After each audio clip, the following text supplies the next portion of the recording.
Good morning, good afternoon, good evening, folks. Michael Zuber, one rental at a time. And one of the things I love to do is interact with all my followers, subscribers, folks that follow me on YouTube, Instagram. I really am trying to help. And many times, all the time, if you see a response, it has come from me. I don't have any virtual assistants or anything of that nature. What we're about to do here on the whiteboard is actually based off a comment I received yesterday. Yesterday, in one of the comments, a viewer brought up the fact that, you know what? This feels worse than the global financial crisis. When I saw that comment, having personally invested through the global financial crisis, having gotten out just before it popped and having taken advantage of the way down, I was left scratching my head. But as always, I try to go back to the data. I try to figure out maybe it is worse than the global financial crisis. So a couple of things. I pulled out 6 metrics. We are going to compare 2009. The global financial crisis was multi-years. I had to pick a year. I picked 2009, which arguably was the worst year. It certainly was the worst year for housing, as you will see in a minute. When in doubt, I chose April. Some numbers are published by month, some by year. So I chose April because that is where we are today in 2022. So what we're going to do is we're going to compare global financial crisis, 2009, when in doubt, April, versus 2022. So let's get started. First and foremost, unemployment. Unemployment in the global financial crisis this month, or April, was 9%. Our last reading in 2022 was 3.6.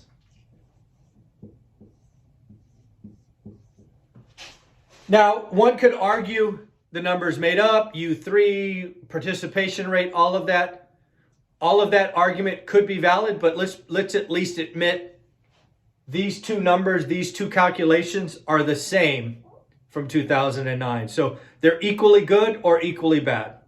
The story from our first metric is employment. The consumer is employed. We have wage inflation. So at least on the surface, we start off this journey with the global financial crisis being worse. However, metric number 2 swings the other direction. CPI.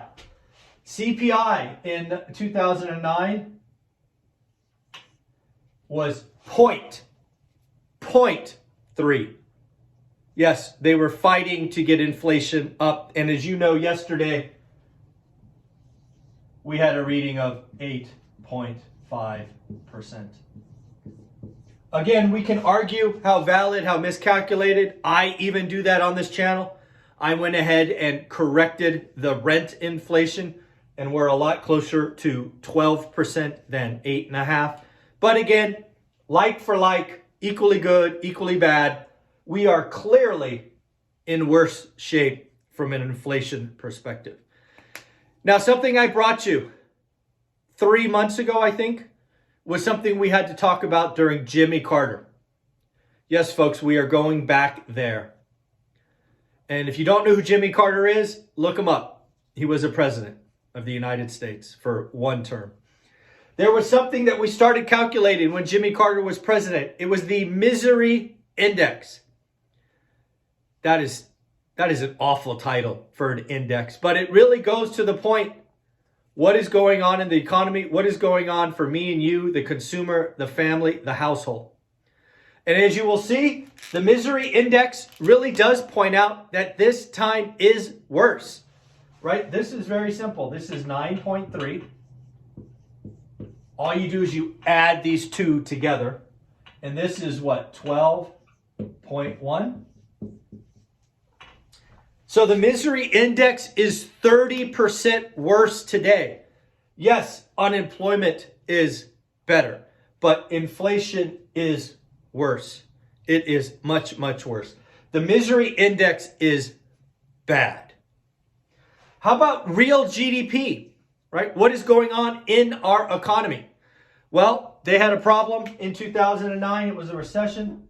It had a big old fat negative. Real GDP in 2009, or Q1, I think this was a Q1 number. Q1 2009 was negative 5.5%. All of these were simple Google searches. I didn't validate the data. I'm going to assume these are at least close to accurate. Again, GDP negative 5.5. We don't yet have firm Q1 numbers, but the estimates are 1.7%. We are estimating that Q1 will be a positive 1.7%. I don't know if it's going to get there. This might be the last quarter above 1%. But again, on a GDP, we are doing much better in 2022. All right, how about foreclosures? Again, remember, the global financial crisis was really a collapse of the lending market on the asset of housing. In the foreclosure, I have the notes here. We actually had 2.8 million homes foreclosed on in 2009. This was a 2009 number. 2.8 million. It is estimate by Black Knight that so far in 2022, it's about 3 months of data, we've had 25,000. 2.8 million versus 25,000. Now, some of you may argue more is coming. You could always argue that. I would tell you that the lending market is nothing like what happened in the global financial crisis. We could have a crisis.